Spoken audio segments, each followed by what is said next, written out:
આ તો કેમ છો મારા વાલા ખેડૂત મિત્રો, પશુપાલક મિત્રોનું આજના નવા વિડીયોની અંદર તમારો દિલભર્યું હાર્દિક સ્વાગત કરું છું ખેડૂત મિત્રો અને પશુપાલક મિત્રો। ચેનલ ઉપર તમે પહેલી વાર વિઝિટ કરી રહ્યા છો તો બે હાથ જોડીને નમ્ર વિનંતી છે કે તમે ચેનલને સબસ્ક્રાઇબ કરો, વિડીયોને એક લાઇકનું બટન છે તે દબાવવાનું ના ભૂલતા। તો મિત્રો આજના વિડીયોની અંદર વાત કરવાના છે ઘણા જે મારા વહાલા પશુપાલક મિત્રોના આવા પ્રશ્નો છે તે આપણને જોતા હોય છે, તેમને ગાયના મિત્રો છે તે ફેંટ વધારવા માંગતા હોય છે, સાથે સાથે મિત્રો તે દૂધ પણ વધારવા માંગતા હોય છે। તો આજના વિડીયોની અંદર મિત્રો તમે ઓછા ખર્ચની અંદર આપણે વધુ ફેંટ કઈ રીતે મેળવવા, ઓછા ખર્ચની અંદર વધુ આપણે દૂધનું ઉત્પાદન કઈ રીતે મેળવવું તે આજના વિડીયોને તમને સંપૂર્ણ માહિતી આપવાનો છું।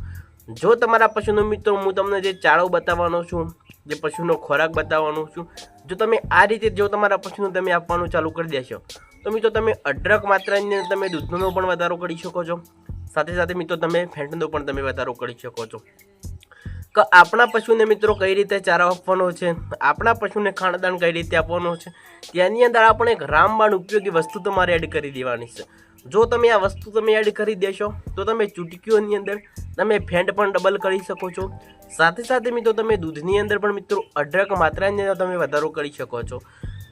કે જ્યારે પણ મિત્રો આપણે ફેંટ પણ વધારવા છે, સાથે સાથે મિત્રો દૂધ પણ વધારવું છે, તો હવે ચારાને કઈ રીતે આપવાનો છે, તેની અંદર કઈ વસ્તુ એડ કરવાનું છે, તો આપણા પશુના અઢળક માત્રાની અંદર આપણે દૂધનો પણ વધારો કરી શકીએ છીએ અને વધુ કિંમતોની અંદર જ્યારે આપણા પશુના મિત્રો આપણને ફેંટ મળશે તો તેનો સારો ભાવ મળશે અને આપણું પશુનું દૂધ છે તે મિત્રો ઊંચા લેવલે આપણે વેચી શકીએ છીએ। કે તમે જ્યારે ડેરીની અંદર તમે દૂધ ભરાવો છો તે દૂધની અંદર શું છે મારા વાલીડાઓ 3 થી 4 ફેંટ તમને આવતા હોય તો તમારે તેમને નુકસાન આવતું હોય છે, કારણ કે મિત્રો આપણું લીટર દૂધ છે તે મિત્રો 30 રૂપિયા 35 રૂપિયા લીટર જતું હોય છે, અને જો તમારા મિત્રો તમે 7 કે 8 ફેંટ તમે ડેરીને જો તમારા આવવા લાગે તો મિત્રો તમારું ઊંચા ભાવે મિત્રો તમારું દૂધ પણ તમે ડેરીની અંદર તમે ભરાઈ શકવાના છો, કારણ કે આપણે પશુના પાછળ મિત્રો આખો દિવસ ઘણી બધી મજૂરી કરતા હોય છે અને પશુના ફેંટ પણ આપણે વધારવા જરૂર છે, સાથે સાથે મિત્રો દૂધની અંદર પણ વધારો કરવો જરૂર છે। કે સૌ પ્રથમની અંદર વાત કરીએ તો જે અત્યારે ઘઉંનું જે ભૂસું આવે છે, ઘઉંનું હુસેલ આવે છે, ઘઉંનું ડૂર આવે છે, ઘણી અલગ અલગ ભાષાઓની અંદર બોલાતું હોય છે કે તેની સાચી રીત કઈ છે આપવાની। કે જો તમે મિત્રો ફેંટ વધારવા માંગો છો તો વધારે પ્રમાણની અંદર શું છે કે તમારો સૂકો ચારો તમારા પશુને આપવાનો ચાલુ કરી દેવાનો છે, અને સાથે સાથે મિત્રો તમે ફેંટ પણ વધારવા માંગો છો તો ફેંટ વધારવા માટે પણ મિત્રો તમારે આ ખોરાક આપવાના ચાલુ કરી દેવાના છે। કે સૌ પ્રથમની અંદર વાત કરીએ તો જે સરસોનો જે ખોરાક હશે, રાયડાનો જે ખોરાક હશે તે પણ તમારે લઈ લેવાનો છે, સાથે સાથે મિત્રો જે કપાસિયા ખોળ આવે છે, સારી ક્વોલિટીવાળો કપાસિયાનો ખોળ પણ તમારે લઈ લેવાનો છે, તે કઈ રીતે આપવાનું છે। હવે મિત્રો સાઈડમાં મિત્રો તમે જુઓ કે તમારી પાસે ઘઉંનો ડૂર છે, તેની અંદર શું છે કે સૌ પ્રથમની અંદર વાત કરીએ તો મિત્રો જે તમે કપાસિયાની પણ પાપડી આપી શકો છો, સોયાબીનની પણ મિત્રો તમે ખલી આપી શકો છો। હવે તમે ફેંટ વધારવા માગો છો તો જે ઘઉંનું ડૂર છે મારા વાલીડાઓ તેની અંદર શું છે કપાસિયાનો ખોર અથવા મિત્રો રાયડાનો ખોર, તેની અંદર રાયડાની જે ખલી 500 ગ્રામ પણ તમે લઈ શકો છો, અને સારા ફેંટ તમે વધારવા માંગો છો તો મિત્રો તમે 1 કિલો પણ તમે લઈ શકો છો। જેવી મારા વહાલા પશુપાલક મિત્રોની કેપેસિટી હોય તે પ્રમાણે મિત્રો તમારા પશુનું તમે ખોળ પણ તમે આપી શકો છો। તો ચાલો, જો તમારું પશુ 4, 5, 6 લીટર દૂધ આપતું હોય તો તે પશુનું છે આપણે 1 કિલો જેવી આપણે કપાસિયા ખોળ ને 1 કિલો રાયડાની ખલી પણ તમારે લઈ લેવાની છે। જે આપણે ઘઉંનું જે દૂધ છે તેની અંદર આ મિક્સ કરી દો। હવે તેની અંદર શું છે હવે તમારું તાજું પશુ વિવાયેલું છે, અને જો ગાભણ પશુ ઉપર આ મિત્રો તમે ઉપયોગ ના કરતા તેનાથી શું છે કે જો તમારા પશુનું મિત્રો તમે એઆઈ કરાયેલું છે, ગર્ભ તમે કરાયેલો છે તો તેનાથી તમે નિષ્ફળ પણ થઈ શકો છો। તો આ તમારે એક નોંધ લેવી જરૂરી છે કે તાજું પશુ વિવાયેલું છે, 2-3 મહિના ઉપર થઈ ગયેલા છે તે પશુ પર મિત્રો તમે અપનાવી શકો છો। કે તેની અંદર શું છે કે આપણે ઘઉંનું દૂધ આપણે લીધું, તેની અંદર 1 કિલો મિત્રો કપાસિયા ખોળ અને 1 કિલો રાયડાની ખલી આ બંને તેની અંદર મિક્સ કરી દો, અને તેને શું છે કે જ્યારે પણ મિત્રો તમારા પશુને તમે આપવાના છો તેના મિત્રો અડધો કલાક આપણે પલાળી દેવાનું। શું કરવાનું છે તેને અડધો કલાક પણ મિત્રો તમે રાત્રે પણ પલાળી શકો છો, અને સવારે સાંજે આપવા માંગતા હોય તો 2-3 કલાક પહેલું તમે પલાળશો તો કંઈ તમને નુકસાન નહીં થાય।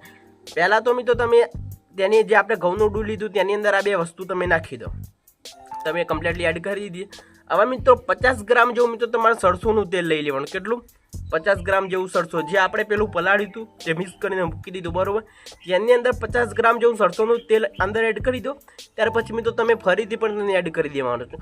હવે મિત્રો તમારે શું કરવાનું છે, જે સોડા આવે છે એ પણ લઈ લેવાનું છે. મીઠા સોડા આપણે કહીએ છીએ, આપણે ઘણીવાર તમે જોયું હશે કે તેની અંદર શું છે, તો મિત્રો મીઠા સોડા પણ મિત્રો 20 થી 25 ગ્રામ જેવો મિત્રો તમે મીઠા સોડા પણ તેની અંદર એડ કરી દો, ફરીથી તેને મિક્સ કરી લો. આવા મીઠા સોડા આપણે કઈ રીતે આપવાનો છે તે પણ જાણવું જરૂરી છે. તો અઠવાડિયાની અંદર મિત્રો 2 થી 3 દિવસ તમારે આપવાનું છે. આજે આપણે મીઠા સોડા તેની અંદર એડ કરી આપ્યો તો કાલે નહીં આપવાનું, પરમ દિવસથી આપવાનું. આ જો સતત મિત્રો તમે 10 થી 15 દિવસ સુધી તમારા પશુને તમે આપવાનું ચાલુ કરી દેશો.